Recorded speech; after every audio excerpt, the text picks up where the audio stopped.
Hello, welcome. This is DeignAlex, and today we're looking at the Atlanta Falcons 2021-2022 schedule. Last week, the NFL released team schedules, and as of right now, the Atlanta Falcons schedule is ranked as one of the easiest in the 2021 season. We will take a look at that and determine the win-loss record before training camp starts, before minicamp starts, and of course, I'm going to preface this prediction by saying that Julio Jones is still on the team. Um, if the Atlanta Falcons truly want to be competitive this season and beyond, keeping Julio Jones and not trading him will be in their best interest. Rolling out an offense with Matt Ryan, Calvin Ridley, Hayden Hurst, Julio Jones, and now Kyle Pitts, along with Mike Davis in the backfield, is an offense that can win, and I'm not joking, can be a Super Bowl offense. But if they trade Julio Jones, you lose that veteran presence and on the offense. You lose a guy that can kind of help guide Kyle Pitts, help continue to guide Calvin Ridley, and be the matchup nightmare that he is and will continue to be.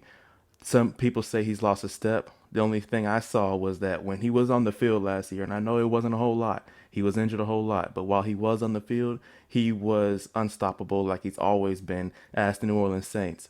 We couldn't move the ball in New Orleans with Dirk Cutter's just god awful offense. Archaic, predictable.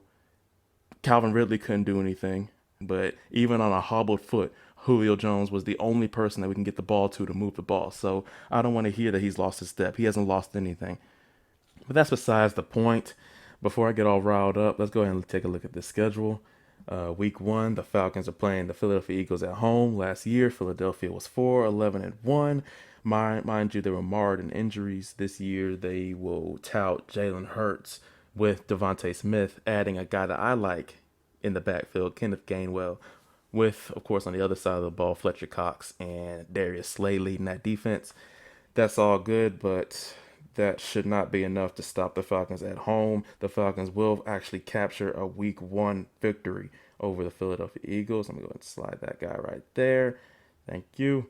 All right, so week two at Tampa Bay. That's a big game. This season, I'm going to go ahead and start this by saying that I do believe the Falcons will be a playoff contender. But second week of the season, this young defense won't be ready. This offense will still be getting adjusted to Arthur Smith's offense, even though it's similar to Kyle Shanahan's. There's still some nuances that are a little bit different. Tampa Bay is a tough team to face second week on the road. I'm gonna say that's a loss. All right. So week three at New York Giants.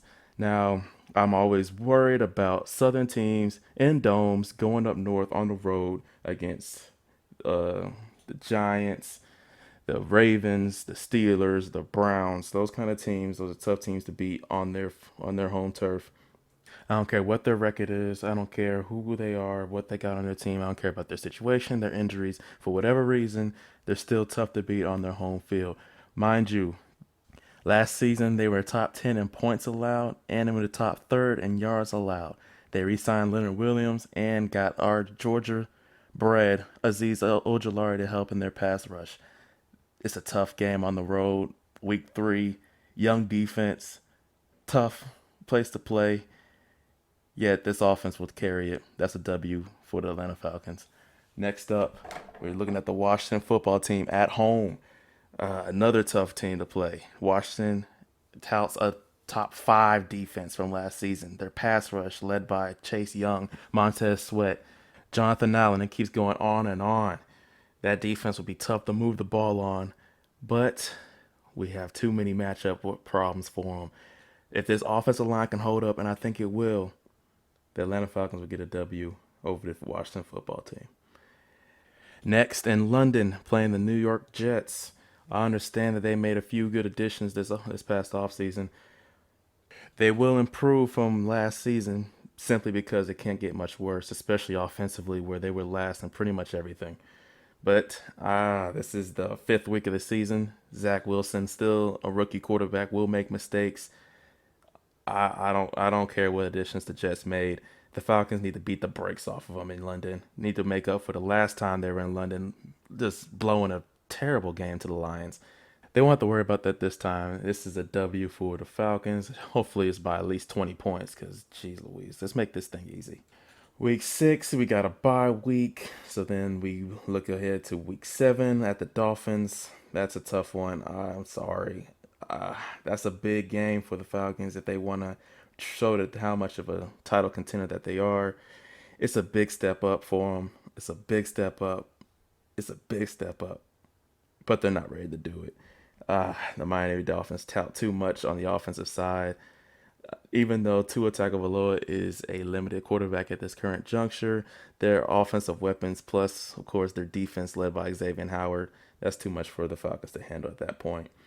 So let's go ahead. Week 8 at home against the Carolina Panthers. That'll be a tough game. The Panthers weren't great last year, but their additions, like Sam Darnold's an upgrade over Teddy Bridgewater. Not by much, but a little bit. Add Terrace Marshall Jr. to DJ Moore on the offensive side. Of course, they get Christian McCaffrey back. Oh, man. Yeah, that's a tough one. But at home, the Falcons should be able to handle that. That's a W for the Falcons. Week 9 at New Orleans. I've been calling for the Saints to have a fallback season for the past 2 seasons now, but they've been holding steady. This time, I don't think they will, though. They lose Drew Brees. They lost Jackrabbit, Janoris Jenkins on the defensive side. Marshawn Lattimore is going through some issues this offseason.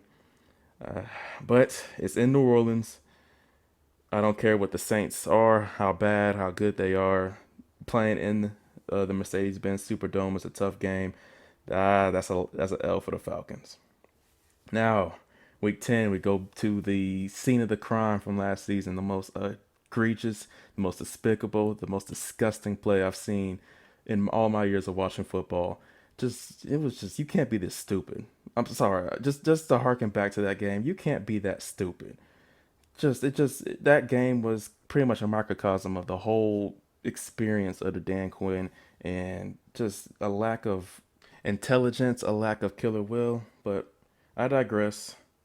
This season, the Cowboys is pretty much a mirror image of the Falcons. We'll see Dan Quinn again and pretty much the 2019 Atlanta Falcons defensive backfield with Keanu O'Neal and DeMonte KZ. Man, this is a tough one. It's going to be a high-scoring game. Whoever has the ball last will win. For this exercise, I think the Falcons will have the ball last, and that will be a W in the win-loss column for the Falcons. Now, this game here, Week 11, at home against New England Patriots. I'm going to tell you right now, that game I will watch on mute because I cannot sit and stand and watch and listen to how many different ways they will find to bring up the 2017 Super Bowl 51. I don't care. I don't care to see the reaction. I know what happened. I felt it. I understand it. Okay. The only thing that makes this slightly better is that NBC doesn't have this game because I cannot handle listening to Chris Collinsworth go on and on about the Super Bowl. If you look back at when the Falcons played the Patriots in 2017, every single 5-second break was recalling the game. I get it. We lost. Lost badly. It was embarrassing. We all know it. You don't have to remind us every 10 seconds. So I'm gonna watch that on mute. If you want to, you guys, I might have a live commentary so that it's just you can watch the football game and get football commentary and not outside commentary. But besides all of that, the Patriots, they will have a tough team. I think the Patriots will make the playoffs this year. Cam Newton will get some weapons, but for this exercise, the Patriots won't be enough to take down the Atlanta Falcons at home. So that's another W in the win-loss column. Week 12 at Jacksonville. At this point, this is where players aren't really rookies. Okay, you have 10, 11 games under your belt. Trevor Lawrence will have 10, 11 games of seeing defenses. Mind you, that's a good thing and a bad thing because the opposing defense also has film on him. Travis Etienne will have film on him. The Jaguars will be a decent team this season. They'll have an upgraded season. Uh, the Falcons historically in the past 4 or 5 years have struggled with rookie quarterbacks for whatever reason. Uh, See Kyler Murray, see Mayfield, see Lamar Jackson. Um, Trevor Lawrence will have a decent game, but it won't be enough. Falcons will be able to go into Jacksonville and take care of the Jaguars. That's a W in the win-loss column. Week 13 at home against Tampa Bay. We'll see how Tom Brady's way in Tampa compares to the Patriot way in New England. He stated that the Patriot way is not the only way to win Super Bowls, and he proved that this past season. But we'll see if the Patriot way is the best way to sustain success in the NFL. I'm not sure that the Buccaneers are built the way that he was accustomed to in New England. Do they have a Super Bowl hangover? Do the guys get a little fat and happy off of their win? These are guys who hadn't won before. The Buccaneers, as many people have pointed out, had the worst winning percentage in all of pro sports.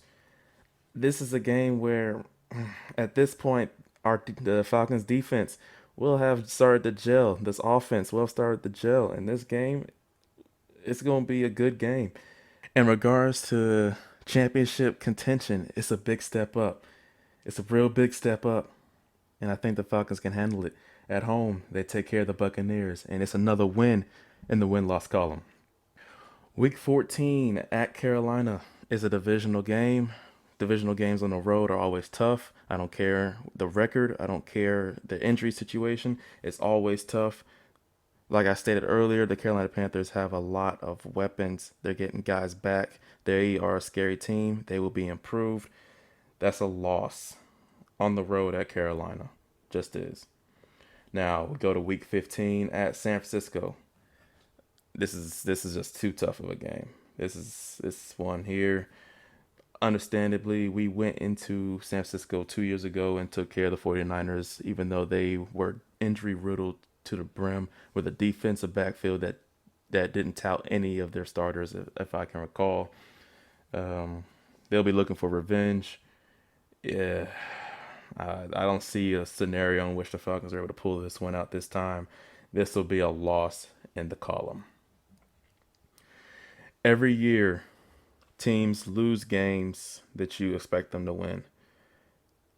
I will do this again before the start of the season and try to point out games that I might have called wins here with second thought, calling them a loss. At home against Detroit, Detroit won't be a good football team next year. Every year you have what you call just scheduling losses. You have scheduling wins and scheduling losses. This game is the proverbial trap game between the 49ers on the road and the Bills on the road. The Lions will be overlooked with this young defensive team. I think that's a loss for the Falcons.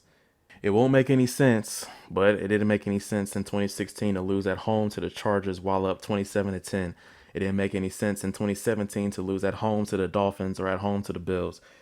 Every year you just have these kind of losses, and week 16 at home against the Lions will be that loss. But now we go to week 17 at Buffalo. This will be the third straight year that the Falcons play a Super Bowl contender late in the season on the road. In 2019, the Falcons were able to go into San Francisco, as I mentioned earlier, and take care of the injury-riddled 49ers, but they beat them nonetheless.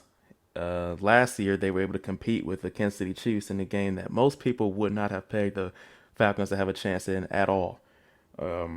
These kind of games are the games that really determine what your team is about. And at this point, with the win-loss record the way it is, the Falcons will want to prove that they are legitimate playoff and Super Bowl contenders. They won't lose both games between the 49ers and the Bills. The 49ers feels like a strong loss. I think going into Buffalo, even though it's another one of those tough northern cold city teams, it'll be a low-scoring game. But I think the Falcons have enough weapons on the offensive side to give the Bills trouble. The Falcons go into Buffalo and take care of the Bills. That's a win in the column. So to finish up the season, you're at home against New Orleans Saints. At this point, I believe the Saints will be out of the playoff picture, and the Falcons will be looking for seeding in the playoffs. It's a rivalry game. The Saints will not go down easily. It will be another one of those close, nail-biting football games. But the Falcons will take care of it and split the series and beat the Saints at home, and that will be a win in the column. With the wins and losses tallied up, it comes to 11-6 record, which should be good enough to be in the wild card position at least for the playoffs. By this time, the Falcons will have gelled and would be a scary team for anybody to face with that offensive power and a defense that's starting to come into its own. Well, that concludes the 2021 preview of the schedule before minicamp start. If you guys enjoyed this video, please hit the like button and the subscribe button. This channel will feature a lot of Falcons content, a lot of NFL content besides the Falcons, NBA content, MLB content, combat sports content, golf content, tennis content, anything sports related. This channel will feature. So please, if you enjoy it, hit the like button, hit the subscribe button, and on my banner and in the description below, follow my Twitter, Instagram, and most importantly, my podcast that's on Spotify. If you have Spotify and you enjoy listening to podcasts, please give me a listen. It will be worth your while. We're gonna have a lot of fun on there as much as on here. And if you're a true sports enthusiast, this is where you need to be, because on this channel we're going to explore all sports and have a whole lot of fun with it. So that's enough of me rambling. I'll see you guys next time. Thank you.